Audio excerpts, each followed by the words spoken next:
Christmas sa bawat isa. At may I request everyone to please remain standing, no? Kasi ngayon ay Christmas Communion Sunday. Ayan po, hawakan po natin yung ating mga elements. Ayan po. Yan, wow. Hallelujah. Are you blessed? Wow, parang Are you blessed? Wow, hallelujah. Ngayon naman po ay bless natin ang Panginoon sa pamamagitan ng sakramentong ito, ang communion. No? Alam nyo, every communion is special. Hello? Every communion is special. Pero ang Christmas Communion Sunday, no, nagagawin natin today, no? Kasi every first Sunday po tayo nag-communion. No, see, this is even more special, no? Kasi ito po ay sineselebrate natin ang kapanganakan ng ating Panginoong Hesukristo. At ito mismo ang simbolo ng ating gagawin, the flesh, no? The Spirit became flesh at nanirahan sa ating kalagitnaan. Kaya very, very special ang communion service na ito. Pero dahil dyan, tayo po ay let us make sure that we are right with the Lord. No? Let us ask forgiveness first bago tayo simulang magsalo-salo. I give you 1 to 2 minutes to do that. And as you open your elements.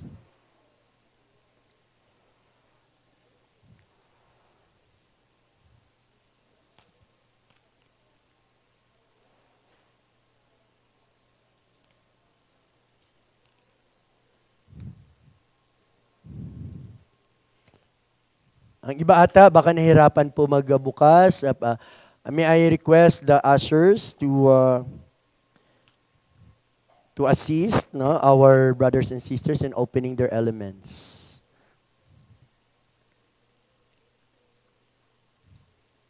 Hallelujah. Hallelujah. I think we are now ready.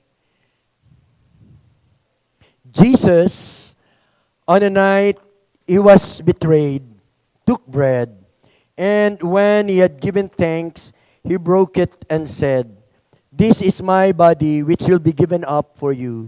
Do this in remembrance of me." Sabay-sabay natin kainin ang tinapay.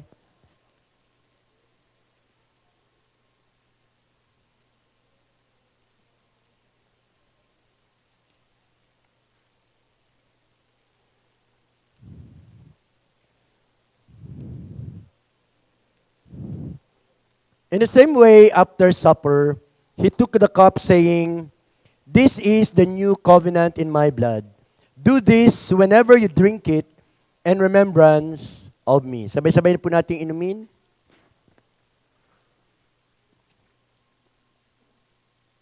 Hallelujah. Let us pray. Lord, maraming salamat na you allow us, Panginoon, to be partakers of this sacrament, Panginoon, ng Holy Communion. At nagpapaalala sa amin, Panginoon, ng dakilang ginawa mo sa krus ng Kalbaryo, nang inalay mo ang aming mga ang iyong buhay, Panginoon, para sa aming lahat, O God. Thank you, Lord. And as we listen to your word, God, we pray, Lord, na patuloy kang mangusap, Panginoon, at patuloy na buksan mo ang aming mga puso't isipan sa iyong sasabihin sa tanghaling ito, Panginoon. Ikaw ang mamutawi, Panginoon, ng iyong mga salita, ang mamutawi sa aking mga bibig, Panginoon. Gamitin mo, Panginoon, ang sermon na ito, Panginoon, upang patuloy namin maunawaan, Panginoon, kung kaano kakabuti sa aming mga buhay, kung gaano kalawak, gaano kalalim, Panginoon, kahaba, Panginoon, gaano kataas ay yung dakila at makapangyarihang pagmamahal, Panginoon. Bless everyone with your words, Panginoon. And let faith arise, Panginoon, as we speak out, as you speak out your words, Panginoon. At akin pong hiling, Panginoon, that miracle shall happen, O God, that you move in our midst, Panginoon, habang ang iyong mga salita ay ipinapahayag, Panginoon. Maraming salamat, Ama, itong aking dalangin sa pangalan ni Jesus, lahat magsabi ng Amen and amen. Hallelujah. Makakaupo na po ang lahat. Hallelujah.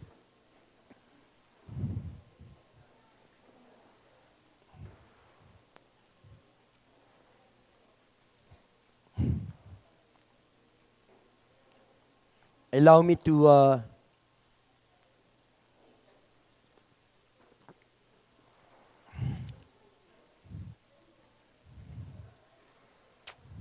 wow, hallelujah. Ulitin ko, Blessed Christmas everyone. Ganon din ang sagot ninyo, Blessed Christmas everyone din. 1, 2, 3, go! Pero nauna ako, di ba? Tama? Nauna ako, kaya dapat kayo mauna magbigay sa akin. Wow. Hallelujah. Wow, Christmas is really around the corner. At today is the first day of this month na tayo po ay nagsiselebrate ng pagkaroon ng buhay in flesh ng ating Panginoong Hesukristo 2,000 years ago. At napakarami nating ginagawa sa Christmas. Tama po ba? Very busy po tayo. Amen? No, minsan ay tayo po ay nagbibigayan, tayo po ay nagkakaroling, tayo po ay tumatanggap ng bonus. No? Marami tayong pinamimili. Minsan, wala lang tayong pambili, kulang lang yung pambili. Tama po ba? No, ako lang po ba? Yung ganun. Minsan, nagdudulot pa ito ng stress. But if there is one thing na lagi natin ginagawa that we feel like it has a value, ito po yung pagbibisita natin sa ating mga mahal sa buhay. Tama po ba? No, 'di ba? Pag season ng katulad nito ay we think of persons na pwede nating dalawin at minsan pag tayo po ay dinalaw at nakaalala sa atin ang ating mga mahal sa buhay, tuwang-tuwa po tayo. Tama po ba? Natuwang-tuwa tayo. At we feel like may halaga tayo sa kanila. How much more, no? Kung tayo po ay bibisitahin ng ating Panginoon. Gusto niyo ba 'yon? Gusto mo ba na nabisitahin ka ng Panginoon ngayong araw? Alam niyo ba kung gaano ka tremendous o gaano ka-espesyal 'yon na ikaw na isang tao ay mag-abala ang Diyos na bibisitahin ka right in front of you. Wow! Do you believe that God is here today?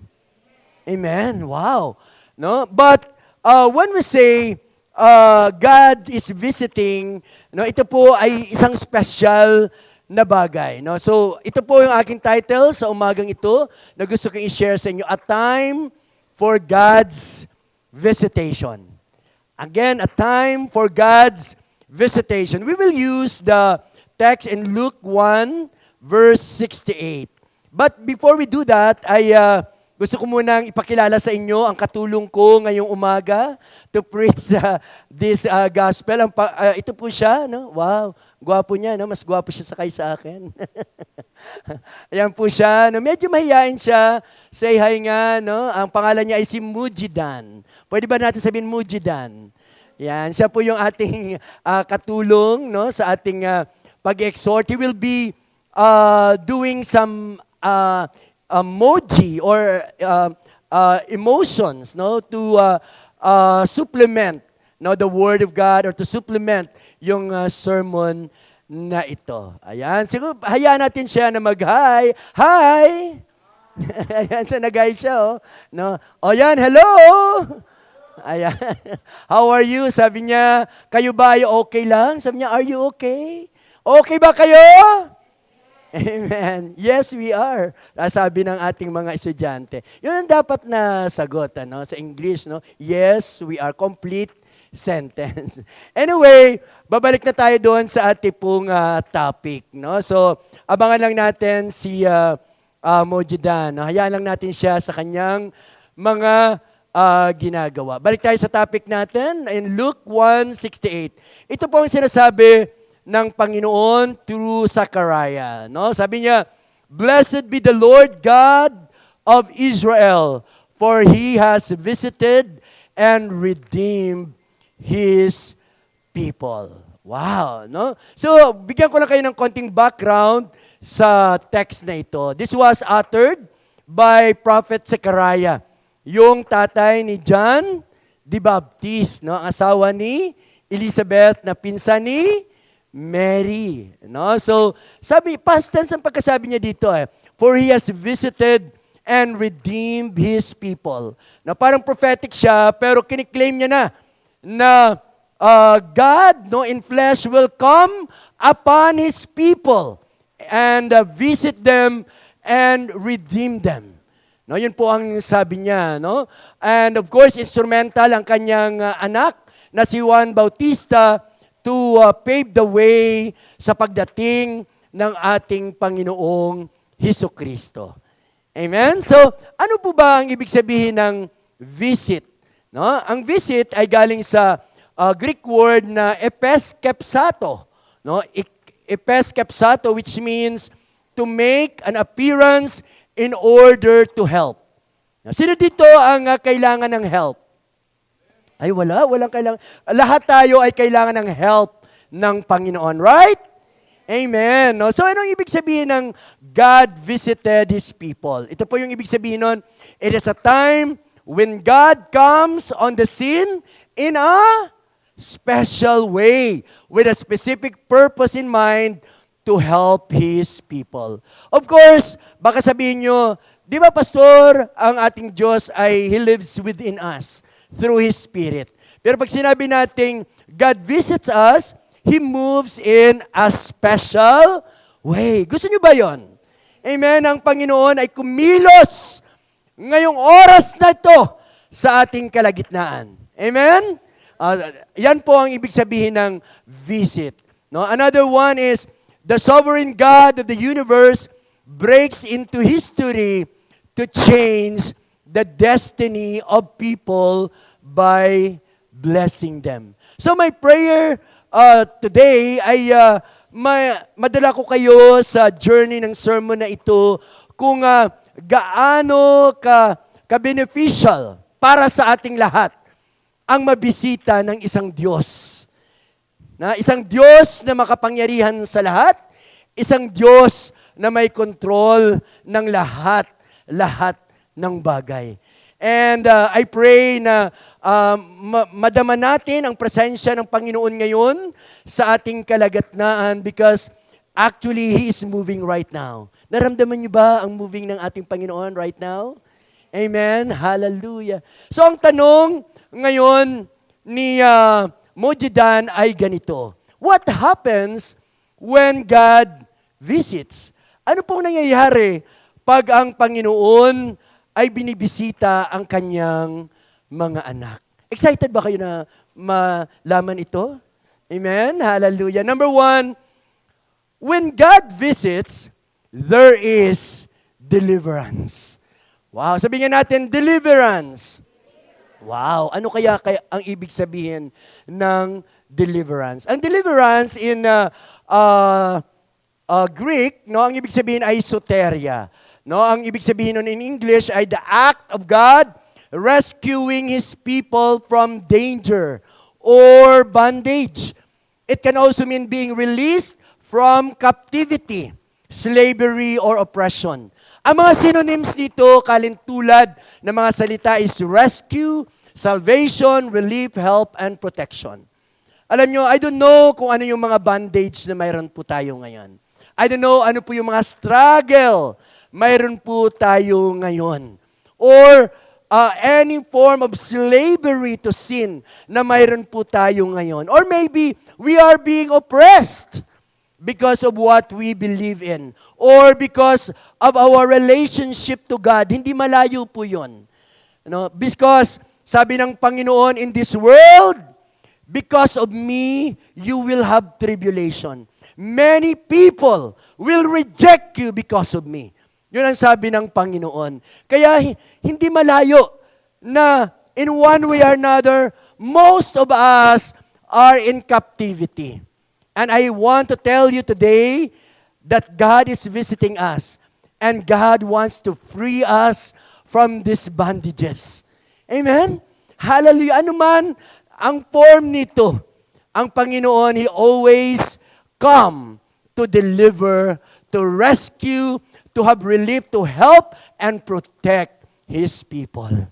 Amen? Palakpakan po natin ang ating Panginoon. Hallelujah. In the Old Testament, God visits His people often. Lalong-lalo na if there are special purposes na gusto niya mangyari sa sangkatauhan, na gusto niya mangyari sa kanyang mga anak. No? 2,000 years ago, no, I mean in the Old Testament, no, yung mga Israelita happened to be enslaved with or by the Egyptian people for hundreds of years. No, talagang nagtiis sila, no? And they cry out to God, no? Sabi nga ng Biblia, the groan of my people reached heaven, and I heard them. Sabi ng Panginoon. Kaya, anong ginawa ng Panginoon?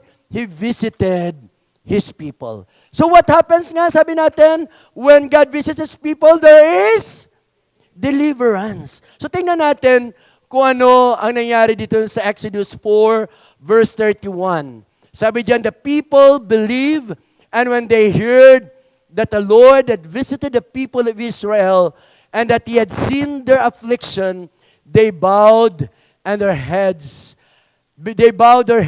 and worship. Wow. No? They bowed their heads and worship. So, for about hundreds and hundreds of years, they were captivated. But when God heard them, no, they were freed. No? Sa pamamagitan ng kanyang anak na si Moses. No? Si Moses ang pinili ng Panginoon upang i-liberate yung kanyang people, no? Yung piniling mga tao ng Panginoon sa katauhan ng mga Israelita. Wow. So, alam mo, I don't know kung ano yung mga bandage na mayroon po tayo ngayon, but I come to tell you na kayang-kaya, gaano man kahaba, no? Maybe this is a long-standing problem that you have, no? Maybe ito ay matagal nyo na, katulad ng mga Israelita. I think they nearly 400 years na they have suffered from this bondage. No? But the appointed time of God has come for His visitation at pagpapalaya ng kanyang mga anak. And it might be, no, the time for us right now to be freed by the Lord kung ano man ang nagpapahirap sa atin. Amen po ba? Pwede. Hello? Alam nyo, when God visits, He also answers prayer. Ano ba ang mga pinapanalangin nyo, kapatid? May pinapanalangin ba tayo? Wow. Parang konti lang na nanalangin na. No? May pinapanalangin ba tayo? Amen. Mayroon. Alam nyo, in the Old Testament, Hannah is like you, a person who was full of struggle. Siya po isang widow, isang barren. Baog po siya. And in the Old Testament, pa ikaw po ay baog, para wala kang kwenta. No? Para kang sinumpa. No? Kasi, siyempre, yung womb mo was created by the Lord to reproduce. Tama po ba? No? Pero kaya pag baog ka, during that time, parang marami kang kasalanan. Pwede kang tinutokso, binubuli. At yun nga mismo ang nangyayari kay Hannah. No? Binuli siya ni Penina, no? Who is the mistress of her husband na si Elkanah. No? Alam niyo po ba yun? Ang tatapang ng mga ng mga mistress, diba? Tama? Minsan, kung sino pa yung nasa maling kalagayan, sila pang matatapang, aba. Ano? Talagang inano niya si Hannah, tinutuyuan niya, wala kang pakinabang. Sabi niya, di ba masakit yun? Pag sinabihan ka na wala kang pakinabang, siyempre umiiyak si Hannah, Lord, ipagtanggol mo ako, i-deliver mo ako, Lord. No? Fight for me, God. Umiyak si Hannah sa Panginoon. You know what? Ang Panginoon ay hindi nagdalawang isip. He visited Hannah and gave her not one son, but how many sons? 3 sons and 2 daughters. Wow! Grabe, no? Wala siyang anak, baog siya, pero dahil binisita siya ng Panginoon, siya ay nagkaroon ng 5 anak. Kapatid, ano bang hinihiling mo ngayon sa Panginoon? Kayang-kaya ng Panginoon na ibigay ito sa iyo. Amen! When God visits, He answers our prayer. When God visits, He wipes away our tears. When God visits, He can turn our sorrow into joy. Yan po ang nangyari kay Hannah. Diba? Let us look at the verse that pertains to this. Sabi diyan, indeed, the Lord visited Hannah, and she conceived and bore 3 sons and 2 daughters. And the boy Samuel grew in the presence of the Lord. Wow! So, pwedeng mabaligtad ang sitwasyon. Napahiya si Penina, siyempre. And Hannah was honored. Not only that, si Samuel, na kanyang unang anak, ay naging isa sa mahal na propeta ng ating pananampalataya. God honored the cry and the groaning of this woman. At kayo, kung mayroon din kayong mga problema, pag pinagkatiwalaan natin ang Panginoon, God will also give you favor and honor. Ayan po sinabi niya sa Psalms 84:11, di ba? God bestows favor and honor. No good things does He withheld for those whose walk is blameless. Ganon ang Diyos na ating sinasamba. Amen. Kaya deserve niya ng palakpak para ito sa Panginoon. Amen. Hallelujah. When God visits, He can also heal you and even extend your life. Alam ba natin yun? Na we knew that ang time natin is in the hands of the Lord. And even yung ating mga paghihirap, mga sakit, ay kayang-kaya nitong tanggalin ng ating Panginoon. And if you want na ang ating buhay ay extend pa ng Panginoon, kaya niya. Naniwala ba kayo doon? Nangyari na po yan. No less than one of the beloved king of Israel. Ang pangalan niya ay si King Hezekiah. Di ba? Napakabuti niya. Bihira lang mabuting hari ng Israel. And King Hezekiah is one of them. Kaso lang nagkasakit siya. Kaya, sabi niya sa Panginoon, Lord, sa inyong kapangyarihan, nagtitiwala ko, sana i-extend mo. Umiiyak siya. Extend mo pa ang aking buhay. I want to do something for your people. Narinig na naman ng Panginoon ang daing ng kanyang anak. Kaya ako naniniwala, kung talaga tayo magdaing sa Panginoon, we could honestly show God that we are desperate of His answer, of His presence. Alam nyo, hindi kayo bibiguin ng Panginoon. Paano ba tayo nagpe-pray, mga kapatid? Lord, kailangan ko pong gumaling. Ganun ba? Ganun ba tayo mag-pray? Lord, sana pagalingin mo po ako. Ganun lang ba tayo? Ganun ba tayo up to you, it's up to you na, Lord, kung gagaling ako, hindi. Hindi ganun ang prayer. Show God that you want it. Show God na kailangan mo siya. Kasi pag ganun, hindi mo naman ako pagalingin, Lord, okay lang naman ako eh. Wow! Diba? Pride. Wow! Kayang-kaya niya. Diba? And God doesn't like it. Alam nyo, sa Hebrew, sabi ng Panginoon, kung mayroong isang bagay na nagbibigay sa Kanya ng kasiyahan, iyon po yung pagtitiwala natin sa Kanya. Sabi niya, for it is impossible to please God without what? Without faith. Amen. It is impossible to please God. Kahit napakaganda pa ng diskarte mo, nagawa mo ang lahat ng bagay, pero kung ito ay inukol mo lang sa iyong sariling kakayanan, hindi matutuwa si Lord. Kasi siya nagbigay sa iyo actually ng kakayanan. Amen po ba? So looking back doon sa kay King Hezekiah, sinagot siya ng Panginoon. And God extended His life for another 15 years. Gusto niyo bang ma-extend pa yung life ninyo? Gusto niyo bang magkaroon ng additional bonus sa Panginoon? Kayang-kaya ibigay ng Panginoon yan. Amen? Sabihin mo sa katabi mo, kaya ni Lord na extend ang buhay mo. Wow.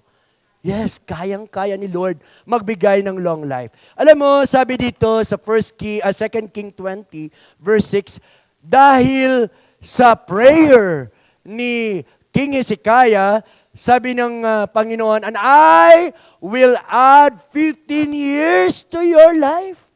I will deliver you. Pangako ng Panginoon yan. Sabihin natin, God will deliver us. 1, 2, 3, go! Yan. Magtiwala tayo sa Panginoon. Ano man ang kinasasadlakan mo ngayon, kapatid, God can rescue you. God can deliver you. And this city out of the hand of the king of Assyria, and I will defend this city for my own sake and for my servant David's sake. Wow! Diba? Pero alam niyo ba kung anong tanda na talagang kumilos, nagbisita kay King Hezekiah ang Panginoon? No? Alam niyo ba kung ano yung ang pinakita ng Panginoon? Ha? No, naalala niyo? Pinakita ng Panginoon, sabi ng Panginoon, I will make a shadow. No, sabi ng Panginoon, maglalagay ako ng anino. Siyempre ang anino, pag umiikot ang araw ay nagka-clockwise yan, no?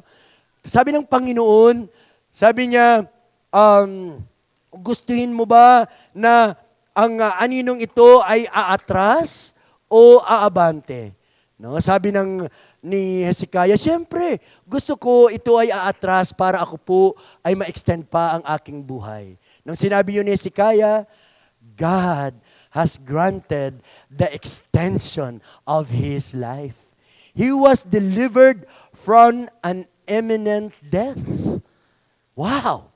He was delivered from an imminent death. Napakabuti ng Diyos na ating sinasamba, na kahit na sa kamatayan, ay kaya-kaya tayo iligtas ng ating Panginoon. When God visits, miracles can happen. Amen! Hallelujah!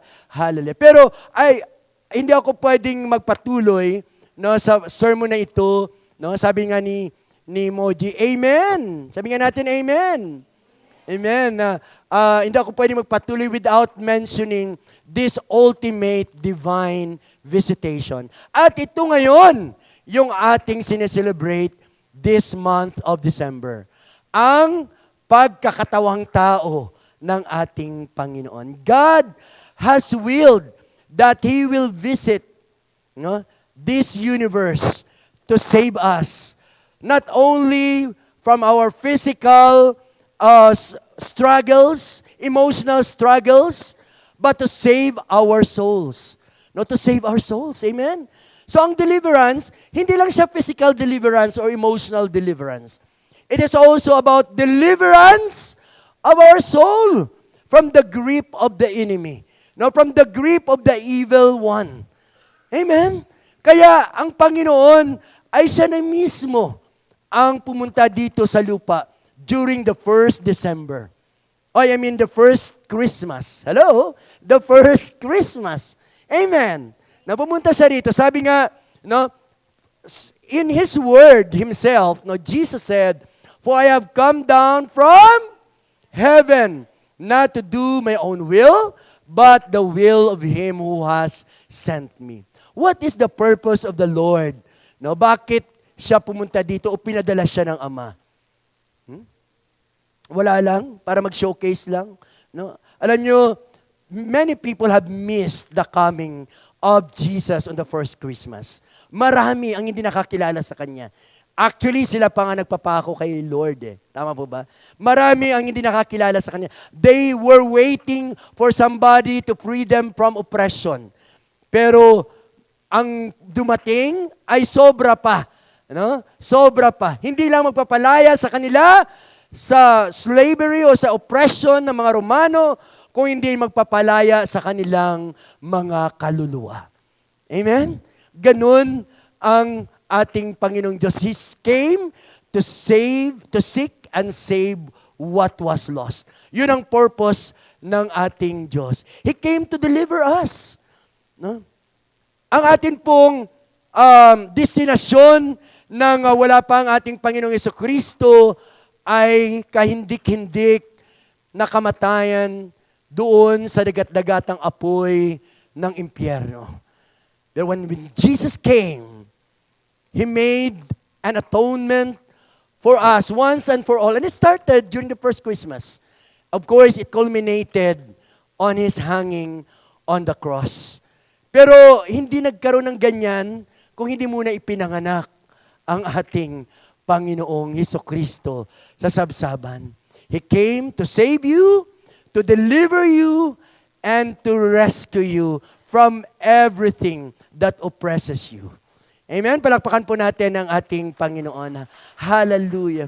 At hindi lang po yan. Kahit patay, kayang buhayan ng ating Panginoon when He visits. Alam ba natin yun? When He visited Lazarus, the wake of Lazarus, binuhay niya muli si Lazarus. Tama po ba ako? And there was a scene, even in the New Testament where God visited a certain village, ang pangalan niya ay Nain. Nain ang pangalan niya.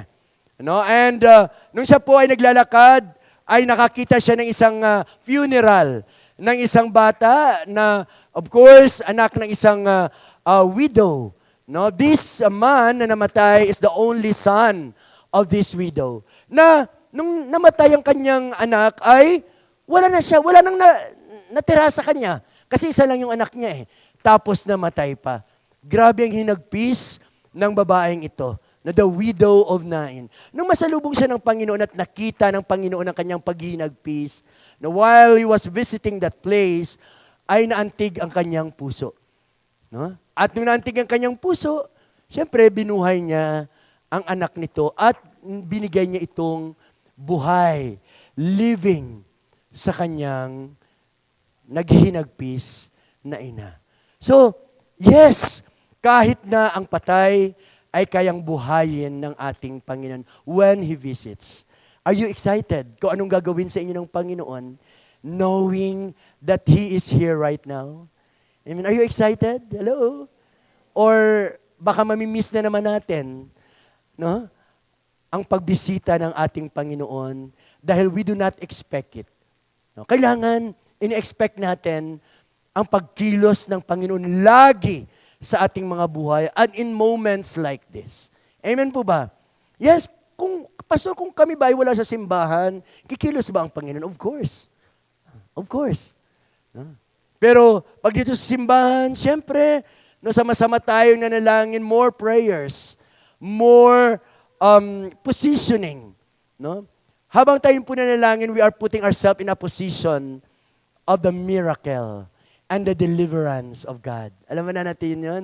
Na pag tayo po'y nilalagay natin yung ating sarili sa presensya ng ating Panginoon, nilalagay natin ang ating sarili sa posisyon na pwedeng kumilos ang Diyos sa ating mga buhay. Amen. Hallelujah. Palakpakan po natin ang Diyos. Ito po ang nangyari, nang binisita ng Panginoon ng Nain, in 7 Luke verse 16, fear seized all of them. Natakot sila na makita nila na may isang tao na bigla na lang binuhay ang patay na nasa kabaong, tapos binigay sa kanyang nanay. Umihinga na, saying, a great prophet has risen among us, and God has visited His people. Wow. That's what happened when God visits His people. Kung naalala nyo yung miracle sa selda ng mga nila Paul and Silas na atin na ring na preach dito, when they invoke the presence of the Lord through praise and worship, suddenly, ito po ang nangyari in verse 26, suddenly there was such a violent earthquake that the foundation of the prison were shaken.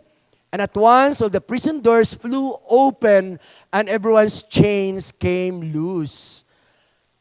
Palagay nyo, kapatid, ay may mga bagay ba ngayon na nahirapan kayong i-give up because you feel like it is chaining you, no? God can loosen the chain and let you break free, no, from that bondage. Naniniwala ba kayo doon? Amen. Kung naniniwala kayo, can you just shout hallelujah? Amen. Hallelujah. Yes. Yan po ang Diyos na ating sinasamba. But sometimes, nakakalungkot, we opted na salilinin natin ang ating problema. Minsan, we feel like, or we feel good at times, pag tayo mismo ang nakakasolve ng problema natin. Something na at times ay hindi nakakalugod sa ating Panginoon. Kasi ang gusto ng Panginoon ay magdepende tayo sa Kanya. Magdepende tayo sa Diyos. Allow God to do things na pang Diyos lang. Huwag na natin pakialaman yung mga bagay na pang Diyos lang. No, His ways are not our ways, His thoughts are not our thoughts, and certainly His thoughts and ways are higher than our thoughts. Amen po ba? No, kaya nga magtiwala tayo sa ating Panginoon. Huwag tayo gumaya sa mga Israelita na mahilig sila sa sarili nilang diskarte.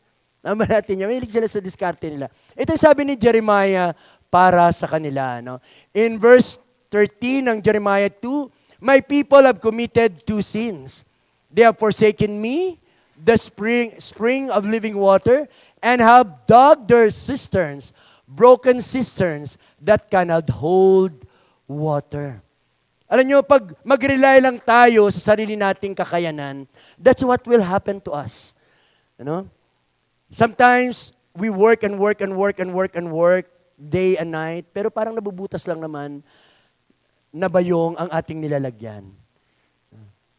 Kasi, hindi natin ito inaalay sa Panginoon. Amen po ba? So, kailangan, let us remember that as Christians, we cannot do something of value eternally without God or apart from the Lord. No? Maybe we are too busy right now on things na wala doon, hindi kasama ang Panginoon. These things will be tested, no, in the last days. At ang matitira lamang ay ang mga bagay na ginawa natin nakasama at para sa Panginoon. Amen? So, we must now learn to know our priorities. Amen. Yes, point number 1, when God visits, He delivers. Amen? Or there is deliverance. There is help, there is protection, and there is rescue. Okay, pangalawa, when God visits, there is abundance. Gusto ba natin to? Ayan, mas malakas-lakas na kasi abundance na. No? Gusto ba natin to? Amen. Kasi blessing po ito no? Make no mistake of this. Yes, God blesses. Amen, totoo po yun. And more often, ito po ay pinapakita niya intangible things. Katulad ng mga gusto natin. Amen po ba? But many times, hindi ganon ang blessing ng Panginoon. Kaya, dapat alamin natin, no, hindi end all na pag blessed ka materially, you are indeed blessed. Hello? Nakuha niyo ba yung ibig sabihin? No, na hindi yan katunayan, no? Nagsusolong katunayan na ikaw ay blessed if you are blessed materially. No? Kasi you can be blessed indeed without these material things. Sabi nga, most of the eternal things are things that are not sins or that are not seen, no? Hindi nakikita, no? ng mga bagay. So, sabi ang gusto kong i-point out dito that when God visits, He carries with Him provisions. No? Magdadala siya ng mga bagay na kailanganin mo. Ano ba kapatid ang kailangan mo ngayon? Ano ba ang kailangan mo ngayon? God has that. Mayroon po yan ang Panginoon. Sa Kanya nang gagaling ang provision. Sabi nga sa James 1, no, sabi doon, ang lahat ng mga magagandang bagay na ating pong minimithi ay nanggagaling sa Diyos amang nasa langit at kanyang sinashower sa kanyang mga anak. And He doesn't change like shifting shadows. Tapat siya noon, ngayon, at magpakailan paman. No, dito sa text natin, no, which is about Naomi and Ruth, no, ang magano na to, magbiyenan, ay wala na silang mga asawa. No? Sila po ay mga widows na lahat. No? Kaya siyempre, ang sabi ng Panginoon nga, my heart is close to the widows and the broken-hearted. So, nung nabalitaan ni Naomi at ni Ruth na binisita ng Panginoon ng Israel, they went back to Israel. Kaya sabi diyan,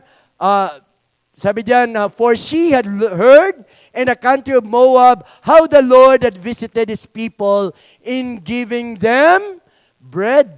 Yun po yung ating mga pangailangan araw-araw. Kanino nang gagaling ang pangailangan natin araw-araw, ang provision nito? Sa Diyos. Kaya nga dapat siya po ang ating ina-acknowledge at minimithi natin ang kanyang laging pagbisita sa ating mga buhay. Amen po ba? Amen? Huh? So another one is found in 1 King 3:12 and 13. No? Ito ay patungkol kay Solomon, the wealthiest and the wisest man ever lived. Gusto ba yon? Gusto ba natin yon? No, na tayo po ay mabless ng Panginoon in wisdom. Hindi lang wisdom, pati wealth and honor. Alam mo, si Solomon ay pinagpala ng Diyos na nung siya'y binisita ng Panginoon sa dream. Sa panaginip lang ito, panaginip. Kaya importante pa rin ang panaginip. Kaya pag nanaginip kayo kay Lord, huwag kayong magising kaagad. Baka may sasabihin si Lord. Amen? Dito sa setup na ito, God talked or visited Solomon in a dream. At sinabi ng Panginoon na nalulugod siya sa kanya at kaya sabi ng Panginoon, ano ba ang gusto mo, Solomon? Pero ang sinabi ni Solomon na gusto niya ay ang wisdom. Wisdom ang gusto niya. Kaya ang sagot ng Panginoon ay ito, I will do what you have asked. I will give you a wise and discerning heart so that there will never have been anyone like you, nor will there ever be. Kaya sinasabi natin that the wisest man ever lived, I see Solomon. No? Siya ang pinaka-matalinong tao who ever lived. Pero alam niyo po ba, na pag binisita tayo ng Panginoon, hindi lang ang hinihiling natin ang ibibigay niya. No? Dito, binisita ng Panginoon si Solomon, humingi si Solomon ng wisdom, pero dinagdagan pa ito ng Panginoon ng wealth and favor. No? Sabi nga natin, wealth and favor. Parang ayaw natin ng wealth and favor. Parang, sa iba na lang siguro ibigay yun. Joke.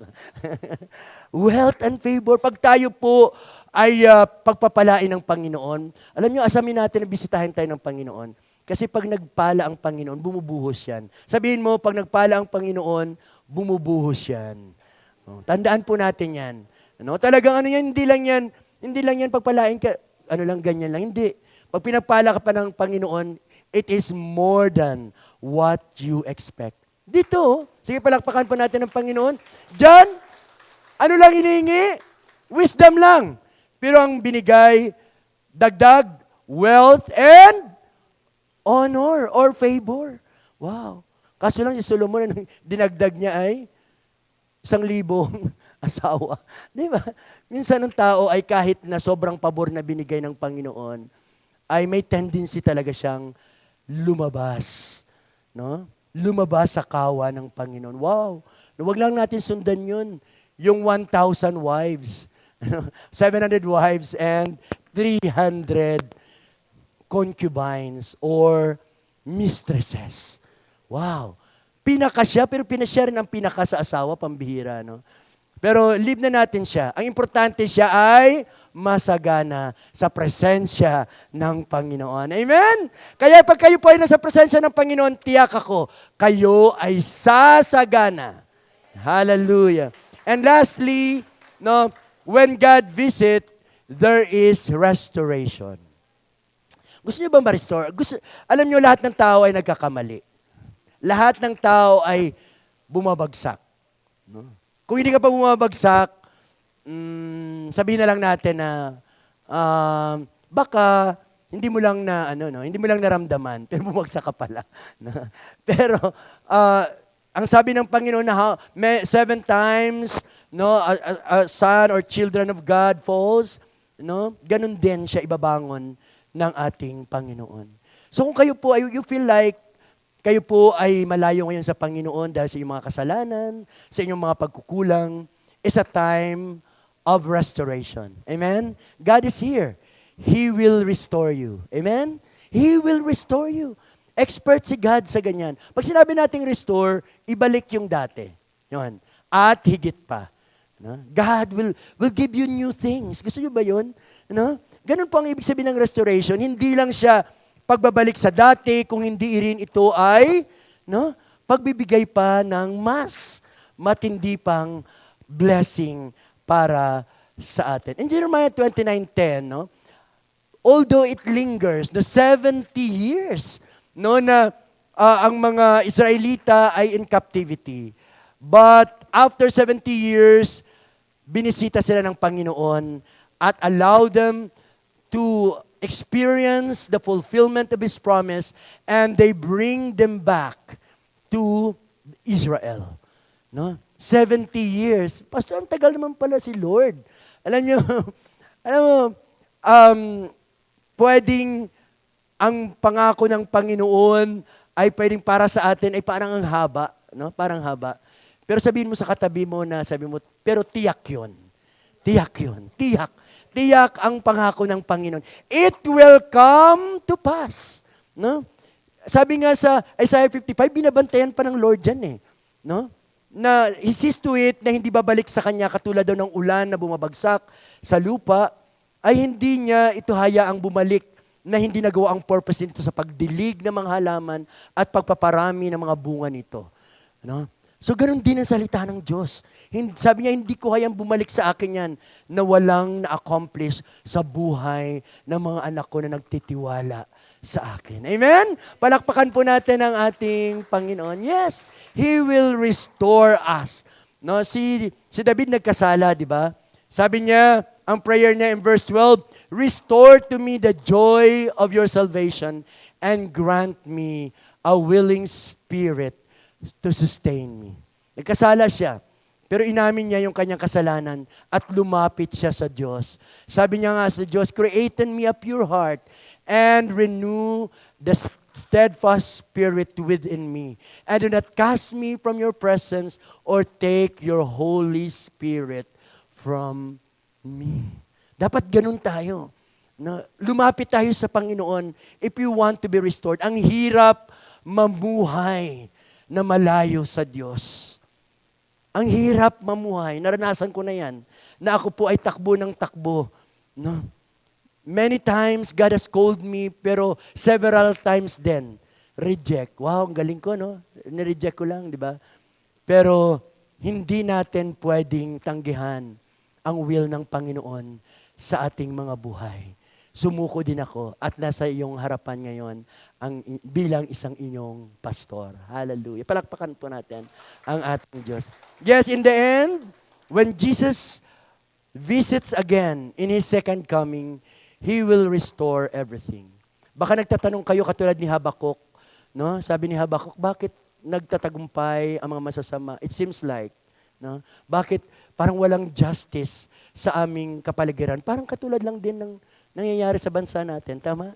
Parang sounds familiar. Tama po ba? Pero pangako ng Panginoon, He will restore everything in His appointed time. Sabi niya dyan, sa Revelation 21, ito na yung glimpse ng heaven, ng new heaven and earth. Kasi ang kasalukuyang langit at ng lupa, lahat ng ito ay mawawala. Tandaan po natin, ang kasalukuyang langit at lupa, lahat ng ito ay mawawala. Palitan ito ng Panginoon ng new heaven and new earth. Sabi niya sa Old Testament, no, sabi niya, heaven and earth will fade away. No? Kaya totoo yun, na will fade away. But my word will remain forever and ever. Basahin natin ang yung Revelations 21 para ma-encourage tayo na yan po ang ating madadatnan. Konti lang po yung nilagay ko dyan. No, kasi mahaba po yan na isang chapter. So if you want to see and know a glimpse of heaven, read Revelations 21. So anong gagawin po namin, Lord, para we could position ourselves na bibisitahin mo rin kami? Lord, ano po yung, yun ang tanong din ni Moji Dan, di ba? Ano po yung gagawin namin, Lord? What will we do?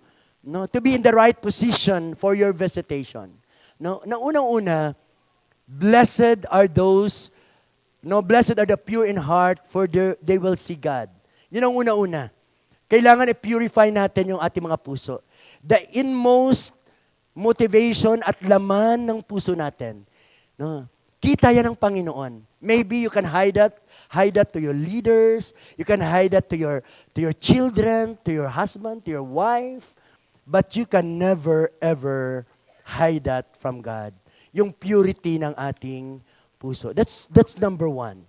Kasi a good God, a holy God, that could not work in your life unless you repent. Amen. He cannot use you powerfully. Maybe you can present yourself and yet the power of God will not rest in you. Amen? Yun po yun. Secondly, blessed rather are those who hear the word of God and obey it. So, obedience is the key. Obedience is the key. Kung ako po ay Diyos at may dalawa akong anak, ang isa ay sumusunod sa akin, at saka yung isa ay hindi sumusunod sa akin, sino kaya i-bless ko? Palagay niyo. Siyempre yung sumusunod. Tama po ba ako? But I'm not God. Sabi nga ng Panginoon, I will remain faithful kahit hindi kayo faithful. Kaya nakikita natin, di ba? Kahit hindi faithful ang tao, nabibless pa rin si God. Napakabuti ng Diyos. Amen po ba? Ng Diyos na ating sinasamba. Today, ito yung tinig ng Panginoon. Malapit na ako magtapos. If you hear His voice, do not harden your hearts as you did in the rebellion. Reminder niya ito sa mga Israelita, na matitigas ang ulo, na ito yung sinasabi niya, pero iba yung ginagawa. Today, if you hear did you hear the voice of God? Amen. Do not harden your heart. Palakpakan po natin ang ating Panginoon. Hallelujah.